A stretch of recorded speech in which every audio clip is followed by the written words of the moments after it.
On our mission to bring you stories of impact and inspiration, we wanted to introduce you to one local chef leaving her mark on DC's iconic culinary scene. Masako Morishita is the executive chef and the star attraction at Perry's in Adams Morgan. Well, she recently earned one of the most coveted national awards, the 2024 James Beard Award. Recently, I had the chance to share a meal with the chef, and like the rich depth Masako brings to her signature dishes, she shows us it's the story behind the award that's the best part. At Perry's restaurant in Adams Morgan. It's been delicious. Excellent. Amazing.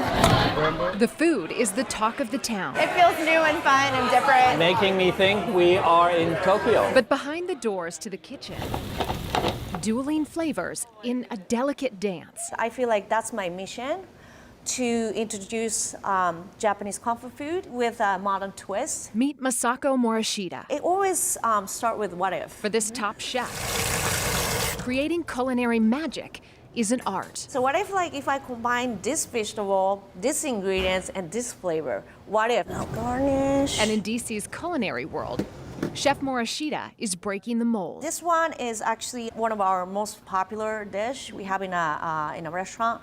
Is a udon carbonara. She's not just cooking, she's creating. From udon carbonara, Broth is miso, sake, tamari soy sauce, to miso butter clams. Like, this is really good. It's an experience with flavors that stick with you long after the dish has been savored. They're organic, they're free-range, they're vegetarian. So their flavor of the egg is very thick and it's a really bright orange color.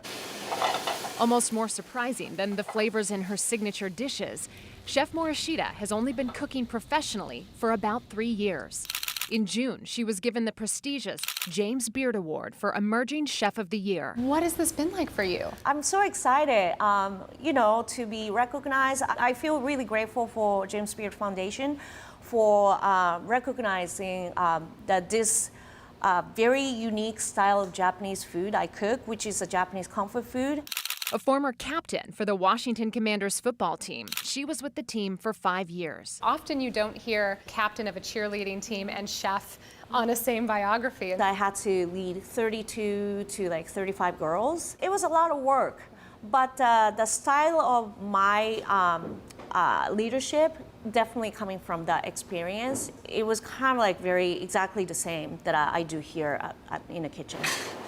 Her dishes convey Japanese culture from a familiar, ingrained perspective, almost as if you're at the table with Masako's family in Japan. My mom and my dad still run the little bar in Kobe, Japan. It's actually been close to 100 years. Through her cooking, she has finessed the power of nostalgia. This is kind of like food I used to grow up eating every day. That's kind of one of the reasons I thought about cooking as my career. Japanese comfort food with a DC twist and a powerful message. It's not just about cooking. I kind of feel responsible to be successful because I'm an immigrant woman. It was really hard for me to actually step forward. But I really want all the immigrant women who has dream or goal to know if I can do it, they can do it. So the chef says that she's constantly coming up with new menu items. Oh, yeah. Yeah, so if you go this week, it could be different from next week when you go. And she uses patron feedback to determine if something's going to be a staple. So highly recommend the udon carbonara. I mean, she is fascinating. And the fact that it only took 3 years for her to get this coveted James Beard Award. I mean, there are some chefs and restaurateurs who work their entire careers and never achieve that level of success. And she's done it with this fascinating arc of her career. I heard it best described as it's like getting an Oscar Yeah. in the culinary world. And so she, like you said, it took her 3 years and look where she is. So I can't wait to see what she continues to grow and build. And she seems really humble and She down is, to yeah. earth and fun to be around. All right, that Fun is to share a meal with. that is a must visit. Yes, Absolutely. That's a great story, Simone.